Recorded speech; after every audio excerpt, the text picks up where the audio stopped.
Lahat tayo minsay humaharap sa mga unos o bagyo ng buhay. At minsay tinatanong natin ang Diyos kung siya'y nasaan.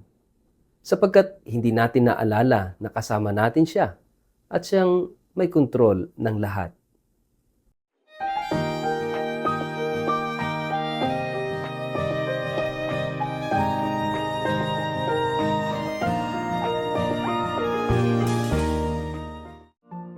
Ang mabuting balita ng Panginoon ayon kay San Marcos.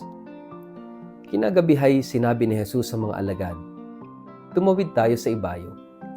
Kaya't iniwan nila ang mga tao at sumakay sila sa bangkang sinasakyan ni Jesus upang tumawid ng lawa. May iba pang mga bangkang nakisabay sa kanila. Habang naglalayag, inabot sila ng malakas na bagyo, kaya't ang bangkang sinasakyan nila'y hinampas ng malalaking alon at ito'y halos mapuno na ng tubig.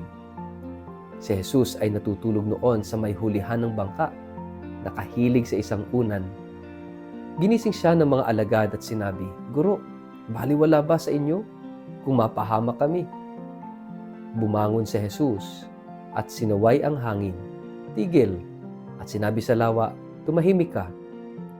Tumigil nga ang hangin at tumahimik nga ang lawa. Pagkatapos sinabi niya sa mga alagad, "Bakit kayo natatakot? Hanggang ngayon ba'y wala pa rin kayong pananampalataya?" Natakot sila ng labis at namangha. Sabi nila sa isa't isa, "Anong klaseng tao ito? Pati hangin at lawa ay sumusunod sa kanya." Ang mabuting balita ng Panginoon. Word of the day, hear what God has to say. Mapagpalang araw po sa inyong lahat. Kumusta po kayo? Ang ating pong word of the day ay stillness. God is a God of stillness. Tayong lahat ay dumadaan sa mga pagsubok ng buhay. Mga unos, mga bagyo ng buhay. Iba-iba nga lang ang gravity. Minsan, nakakayanan natin. Minsan, may mga pagkakataon na para bang nahirapan na tayo. Parang hindi na natin kaya. May mga tao naman na talagang sumusuko na lang. Nakakalungkot. Nauuwi sa pagsuko. Bahagi na ng buhay yung unos. Bahagi na ng ating pag-iral yung mga pagsubok. Kaya napakahalagang pakinggan natin kung ano ang sinasabi ng ating ebanghelyo tungkol sa mga unos, mga bagyo sa ating buhay. Yung mga alagad ni Jesus ay kasama niyang tumawid ng lawa at habang sila'y nasa kalagitnaan ng paglalayag, sila'y sinalubong ng malalakas na hangin at alon. Natakot silang lahat. Sila'y nagpanik. Samantalang si Jesus nasa may bandang hulihan ng bangka at masarap ang tulog. Kaya siya ginising ng mga alagad. At sabi nila, "Panginoon, okay lang po ba sa inyo? Wala po ba kayong pakialam kahit mamatay kami?" Ang inisip ng mga alagad, sarili. Ganun naman po siguro, di ba? Kapag tayo ay humaharap sa mga pagsubok, if we are in crisis, if we are in difficult moment, agad ang unahin natin yung sariling survival natin.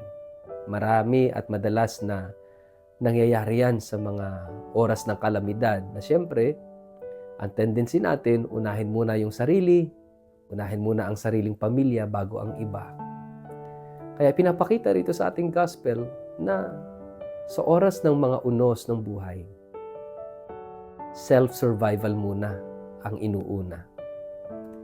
At nakita ng mga alagad, ang sarap ng tulog ni Jesus, kaya ang feeling nila walang pakialam si Jesus. Siguro ito yung inspirasyon ni Gary V nang gawin niya yung kantang "Natutulog ba ang Diyos?" Minsan tayo humaharap sa mga hirap, pasakit ng buhay, pero yung mga dasal natin parang nauuwi sa tengang bingi, sa pusong manhid o walang pakialam ng Diyos. Natutulog nga ba ang Diyos? Natutulog nga ba si Jesus sa oras ng ating mga pagsubok sa buhay? O baka naman tinitingnan niya, pinakikiramdaman niya kung gaano kalalim ang ating pagtitiwala at pananampalataya sa Kanya. Kaya nang gisingin nila si Jesus, ano sabi ng Panginoon? Kay liliit ng inyong pananampalataya. Napakahalaga ng pananampalataya. Kaya sabi ni Jesus sa hangin, tumigil ka. Sa alon, tumahimik kayo. Tumalima, no? Yung hangin at yung dagat.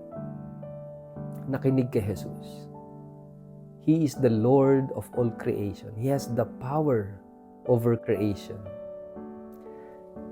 Pinakita ni Jesus sa kanyang mga alagad ang kanyang kapangyarihan na kung yung mga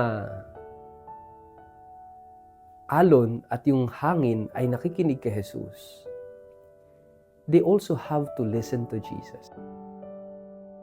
Kinakailangan makinig din ang kanyang mga alagad kay Jesus. Nakakahiya naman kung yung alon at hangin nakikinig samantalang yung mga alagad, kaya nga sila tinawag na alagad, disciple, they also have to listen to Jesus. And I think doon lamang magkakaroon ng stillness, ng kapayapaan, ng kapanatagan kapag marunong makinig kay Jesus. At ito yung mahalagang mensahe sa atin ng ating ebanghelyo, mga kapatid. Sa oras ng mga pagsubok, sa oras ng hirap, sa oras ng kagipitan, we need to listen more. We need to hear the words of Jesus. Ano ang sinasabi ni Jesus sa atin sa mga oras na humaharap at dumaranas tayo ng mga pagsubok at mga unos sa buhay? It is very important that we listen well. Itong mga alagad, dahil sila'y nagpanik, hindi nila napakikinggan ang tinig ni Jesus. Yung kanyang pagtulog sa hulihan ng bangka ay isa ng malaking mensahe. Kung ako na inyong guro ay hindi nag-aalala, if I am at peace, then you should also be at peace. You have to trust me. Kaya nga mga kapatid, pinapakita rito yung kakulangan ng pananampalataya ng mga alagad. And pansinin po natin, tayo rin nagpapanik sa buhay dahil sa kakulangan ng ating pananampalataya. Mga kapatid, ano man yung pinagdaraanan mo sa buhay ngayon, anumang unos, bagyo, malakas na hangin at malalakas na alon ang sumasalpok sa buhay mo ngayon. At feeling mo man, tulog ang Diyos, tulog si Jesus, don't worry. Ito'y pagkakataon para ipahayag mo ang iyong pananampalataya kay Jesus. Of course, you have to do something. But God can do everything. We can only do something. God can do everything. Kaya nga mga kapatid, sa oras ng mga pagsubok sa buhay, ito'y oras at pagkakataon na higit tayong magtiwala, higit tayong makinig sa tinig ni Jesus. Meron siyang sinasabi, meron siyang mensahe. Sa bawat pinagdaraanan nating bagyo at unos, ano kaya ang mensahe ni Jesus? Pero kung ano man ang mensaheng yon, mahalaga ang iyong pagtitiwala at ang iyong kapanatagan sa kapangyarihan ni Jesus. Siya ang may kontrol, hindi tayo. Magtiwala tayo sa Kanya.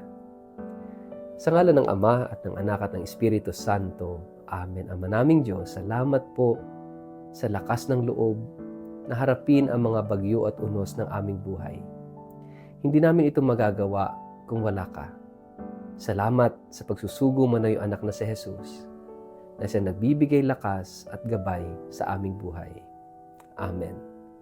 Pagpalain po kayo at ingatan ng makapangyarihang Diyos, Ama, Anak at Espiritu Santo. Amen.